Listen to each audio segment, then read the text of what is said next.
Welcome to your Out of the Park 23 Beginner's Guide. My name is Pat. I make Out of the Park videos here on YouTube. Today's video is, it's geared towards beginners, but my hope is that it may also be helpful or interesting to those who have played Out of the Park before. In this video, I'm going to show you three things that I suggest you do as soon as you start a new standard game, also known as franchise mode, as GM. In Out of the Park. Many of these things apply to other modes of the game, but I just want to be clear about how I normally play the game. And so right off the bat, I would suggest if you're new to the game, start as just the GM, unless you want to be just the manager. I would say don't do both to start. But I'm going to cover three areas. The first is things you should do with your roster. The second is a couple things you should do right off the bat with your staff, and three, settings for you to consider. So let's jump right into the roster. There are some quick and relatively cheap ways to improve your team right off the bat, and that's to improve your defense at certain important positions. I am first going to talk about shortstop, and when you're looking at defensive players, don't worry about this position rating so much as these defensive ratings. And when it comes to shortstop, the thing that you want to pay the most attention to is range. Get yourself a shortstop with 70+ range if you can.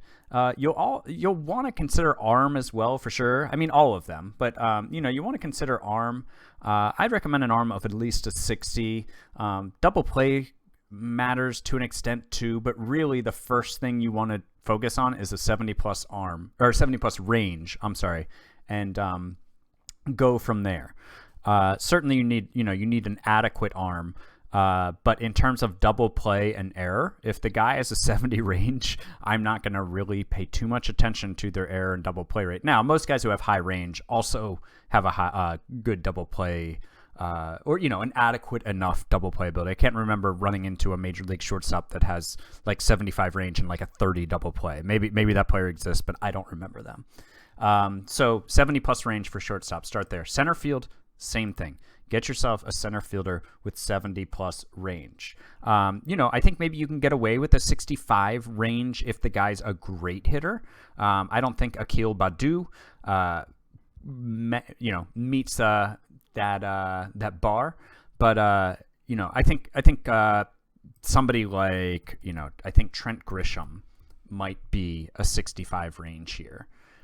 No, he's a 70 range. Wow, according to this scout, 65 according to OSA. So if Trent Grisham is a true 65, I think I'm fine with it because his bat's so good, right? But in general, unless you have a real special bat like a Grisham, get yourself a 70+ range center fielder.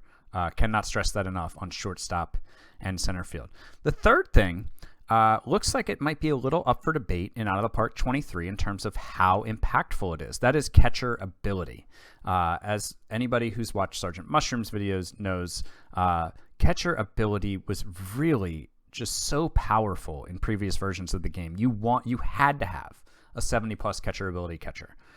It appears, as of the time I'm filming this, just based off of the beta, that perhaps that's not as important this year. I am still going to assume it's important until we have confirmation from the real game, not the beta, with multiple patches that catcher ability isn't important. So I'm still stressing 70+ catcher ability until we move out of the beta phase and out of the first couple patches. Maybe by the time you're watching this, there will be more info out from Sergeant Mushroom or others beyond just what we found in the beta, or Sergeant Mushroom found in the beta. I guess I should say not we. But I'm going 70+ catcher ability. It in other versions of the game has been the most important singular thing you can do to your team. Really, is have a catcher with 70+ catcher ability. I'm still going to target those guys. I don't worry about the arm really. I don't worry about the position rating. So get yourself a 70+ catcher ability until we get confirmation that you don't need that. So again, 70+ catcher ability, 70+ range at shortstop and center field. Let's jump into your coaching staff next. Here under the personnel tab. Now, I'll have more videos where we cover all of these positions and what I would do, but the two things you want to do first is get yourself a great scouting director and a great team trainer. Yes, you want to go in and get pitching and hitting coach too and a manager, but just for simplicity's sake, I'm trying to cover the things I first do. Scouting director, this is where your reports are going to come from on your players, the ratings. So I have scouting turned on. It's not 100% accuracy. So this is my scouts interpretation, and you can see OSA, the whatever central scouting agency, whatever it stands for, they have a different opinion. So just know that the ratings that you're getting for players are through your scout size. So that kind of makes it fairly obvious why you want a really good scout. I prefer scouts who highly favor tools. You'll have scouts who are neutral, favors or highly favors tools, and favors or highly favors ability. General difference between ability and tools is a guy who highly favors tools will find you more superstar players, but probably more busts, whereas a guy who favors ability will probably find you more high ceiling players, or I'm sorry, high floor players, but with a lower ceiling. You know, I can go out and find myself competent major league players in trades or free agency. It's those superstars that you want to identify early and draft and develop to give you a leg up on other teams. Superstars are the hardest kind of players to acquire, the hardest kind of players to find, and they're the difference makers. So I go with highly favors tools. Scouting amateurs and international, I want both of these really excellent or above.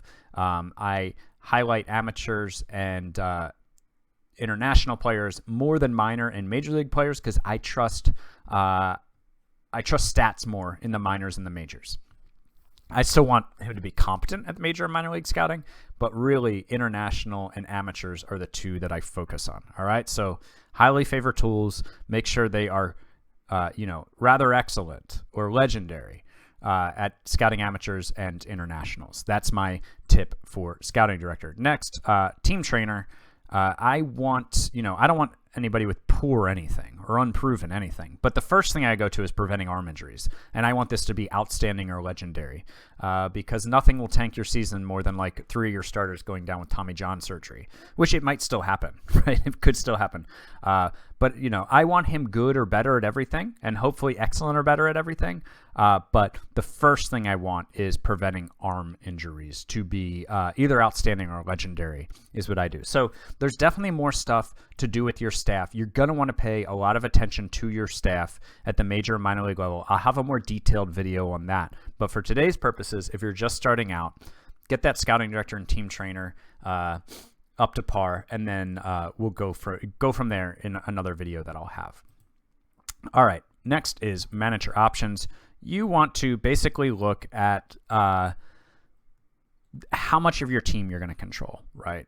If you're just starting out, here's what I'd recommend. I'd say, let your manager control your lineups and depth charts and pitching staff if you're just starting out. I would recommend taking control of that yourself eventually, but to simplify things when you're just starting, I think it's fine to let your manager do it as long as there's nothing egregious going on. Active roster demotions and promotions, that's like who's on your 26-man roster. I recommend controlling that. Free agents, releasing players, definitely recommend controlling that. Reacting to and initiating trades. If you're a GM, that's one of your main duties. Control that. Same with drafting players. Setting budgets and ticket prices. I think that is fairly important, and I would recommend controlling it. If you want to, your first season or two, not control that. I don't think that's the end of the world, but I would recommend it. Signing international amateurs, you want to do that. They could be building blocks for your team.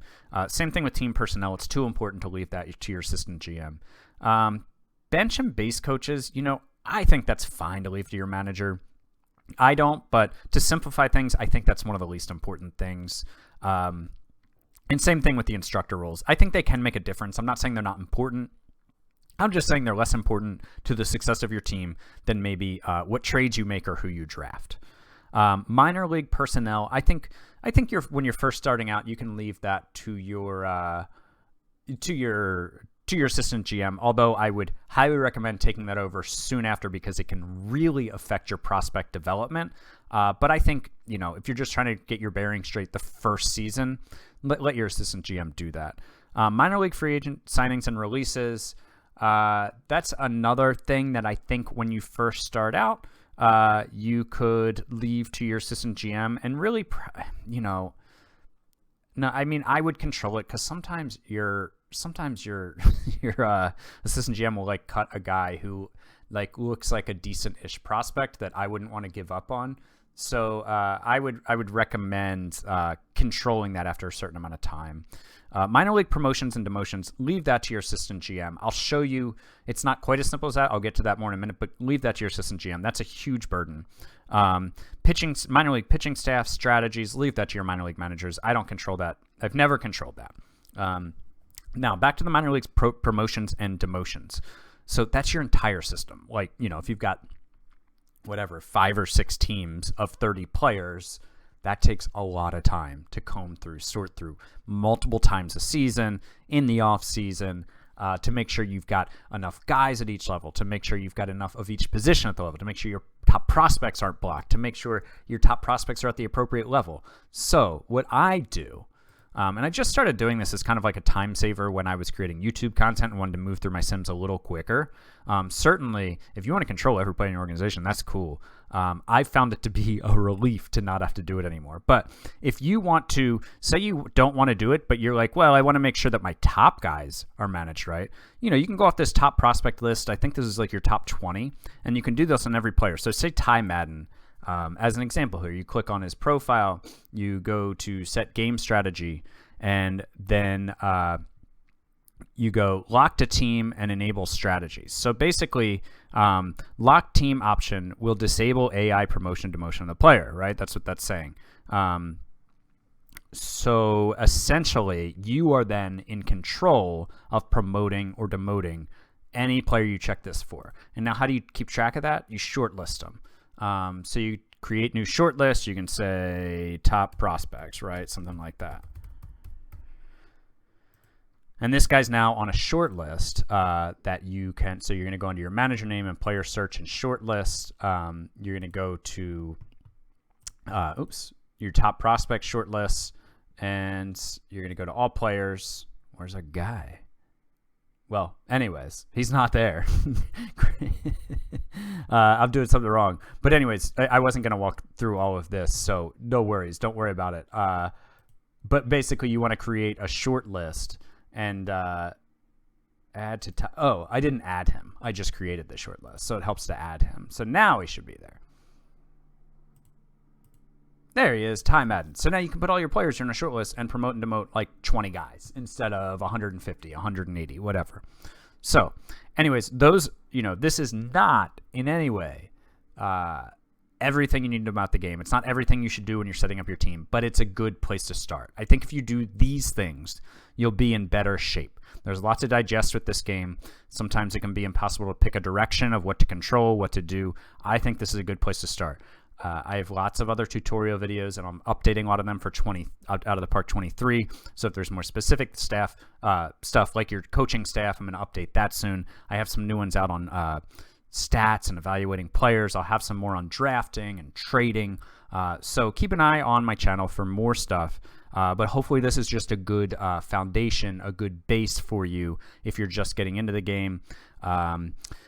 As always, I appreciate everyone watching. I appreciate you taking the time to interact, and I will talk to you in the next video. Enjoy the game, everybody.